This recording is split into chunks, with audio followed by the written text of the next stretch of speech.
Você sabe qual é a relação entre o dinheiro e a felicidade? Será que é possível ser feliz sem dinheiro ou sem muito dinheiro? É possível ser feliz com muito dinheiro? Tem alguma relação as duas coisas? Talvez essa seja uma questão que você já tenha pensado na sua vida. Talvez seja algo que você ainda tenha uma dúvida profunda, mas hoje eu vou trazer uma visão que vai sanar todas as suas dúvidas, uma visão bíblica, e vou trazer também ciência para jogar luz sobre esse assunto. Queria iniciar falando sobre uma coisa que pouca gente fala e acaba se confundindo muito. E essa coisa é justamente sobre a visão que a Bíblia tem sobre o dinheiro. Nós podemos começar ali em Deuteronômio 8:18, que vai reconhecer que as riquezas que nós produzimos aqui na Terra, todas elas vêm da capacidade que Deus nos confere. E eu gostaria até de trazer um termo americano. Nos Estados Unidos, por exemplo, eles usam muito o termo make a money, que é fazer o dinheiro, produzir o dinheiro. Aqui no Brasil a gente costuma falar muito o termo de ganhar dinheiro, né? Fazer, a gente recebe dinheiro e não o fazer, né? Mas esse termo é muito nítido, claro, porque a riqueza, o próprio dinheiro, nós produzimos. Hoje nós trocamos, seja o nosso tempo, seja nosso serviço, seja um produto, nós fazemos, nós produzimos ele.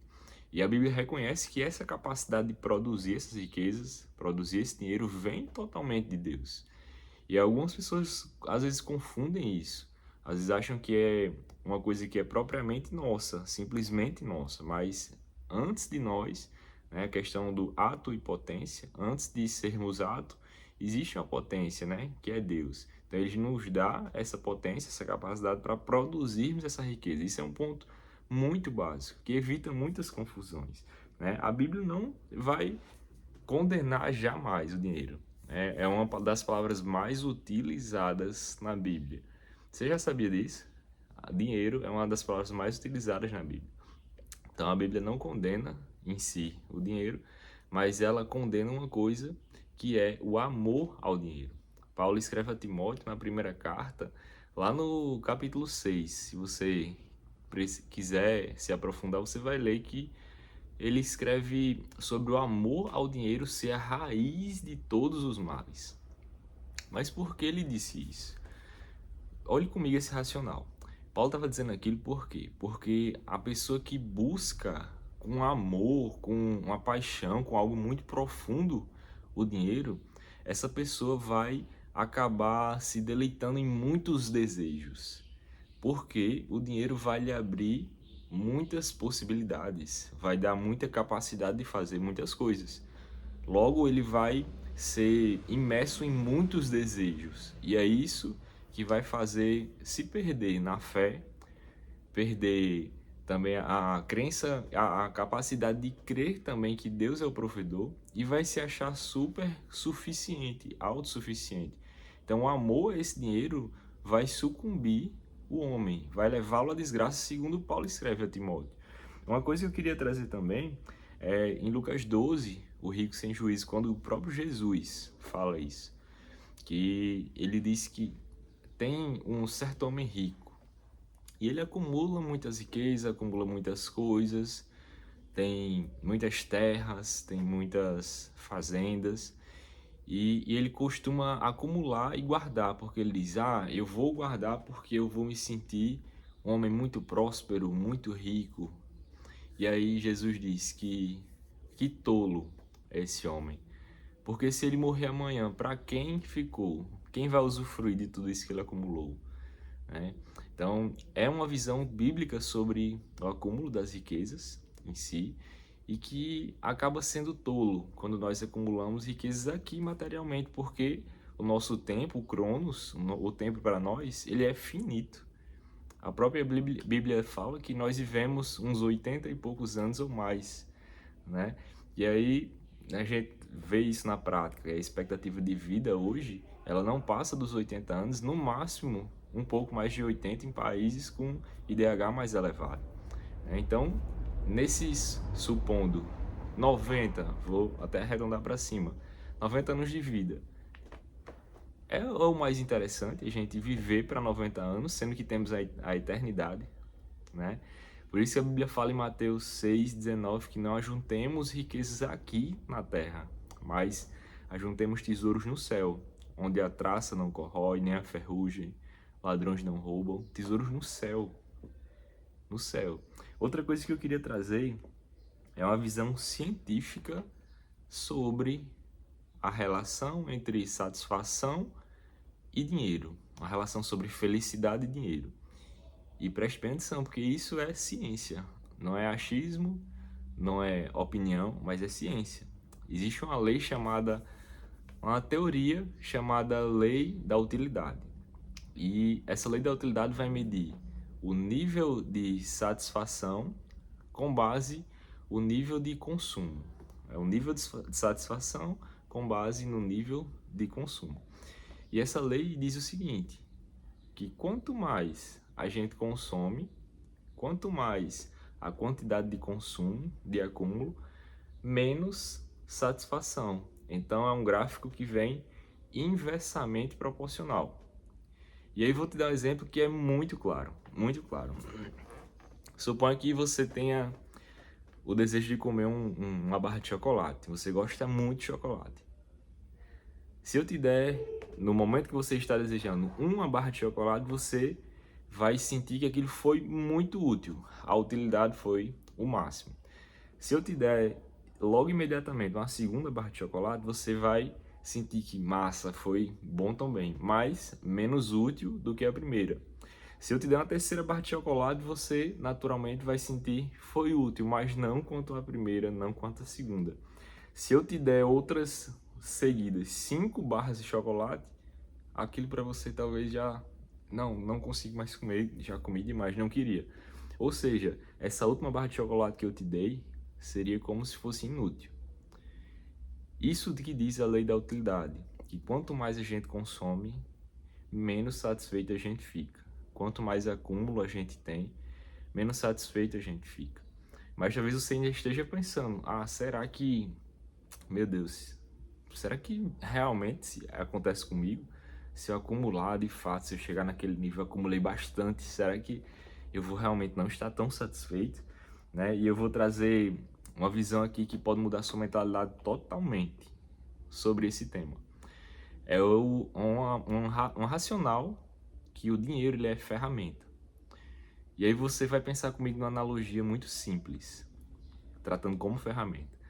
Imagine que você é um construtor ou um pedreiro e você tem a missão de construir uma casa nova.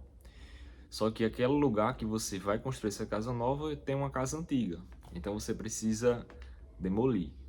Mas você, até então, você só tem um martelo que para pregar pregos para demolir essa casa, e você está sozinho.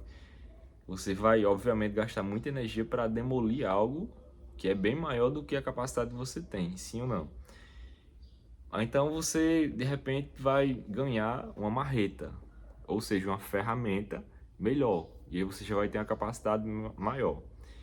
E aí, de repente, você vai ganhar uma segunda marreta. Beleza, agora você tem 2 marretas. Mas eu vou te dar mais marretas ainda. Eu vou te dar 10 marretas, mas você vai continuar sozinho. Eu vou te dar 20 marretas. Você concorda que, para a sua capacidade, sendo que você tem essa missão de cumprir sozinho, a quantidade de marretas vai ficando insignificante? Pois só uma marreta, ou no máximo ali 2, de repente, se a única que você tinha pudesse estragar, já que você está no desafio de terminar só. E aí você, quando tem 20 marretas, a 20ª ia se tornar inútil. Isso acontece com a gente com relação ao dinheiro. Ele é uma ferramenta, e ferramentas são feitas para serem úteis, para serem utilitárias, para estar no âmbito realmente, de fato, material utilitário, no âmbito da utilidade. E aí vou trazer uma analogia que talvez aí agora fique mais claro ainda para você. Uma coisa que praticamente todo mundo faz. Você já se sentiu super feliz e satisfeito porque você consegue caminhar sozinho, andar sozinho? Talvez você nem tenha entendido especificamente o que eu quis dizer, mas agora você vai compreender de fato. Tem pessoas hoje que, por exemplo, está com a impossibilidade de poder caminhar sozinho, impossibilidade de tomar um banho sozinho, de levantar da cama sozinho, né? Pessoas que até gostariam de fazer a própria comida e não conseguem. Mas você hoje, por exemplo, você consegue caminhar sozinho, ter autonomia, fazer exercícios, trabalhar com total independência, mas a gente tem essa capacidade, mas nos é útil, né? Então, para pessoas que não têm, aquilo vai ser motivo de felicidade. E é aí que eu entro agora no último ponto. E o que acontece na verdade, sobre dinheiro e relacionado à felicidade é isso. Ele não compra a felicidade, mas a falta dele causa muito problema. Você percebe que pessoas que, por exemplo, da analogia que eu dei agora por último, pessoas que não conseguem andar, o motivo de felicidade dessa pessoa seria conseguir andar. Pessoas que talvez não conseguem simplesmente tomar banho sozinhas, a felicidade da vida dessa pessoa seria tomar um banho sozinho. Talvez essa pessoa tenha muito dinheiro, seja milionário, tenha muitos muitos prédios, tenha muitos títulos, essa pessoa tenha muitos dígitos nas contas bancárias, mas talvez tenha algo que o deixe feliz de fato e ele não tem. Então você percebe que não foi relacionado ao dinheiro, mas que uma coisa que estava ausente, que era essa capacidade, o fez ter um problema que deixa infeliz. Na verdade, sobre tudo, sobre dinheiro e satisfação, dinheiro e felicidade, é que ele é ferramenta. E não é quanto mais tem ele, nós sentimos felizes, mas que a ausência dele de fato vai criar um problema. E quando ele se passar a estar presente ali, ele vai resolver um problema e está feito.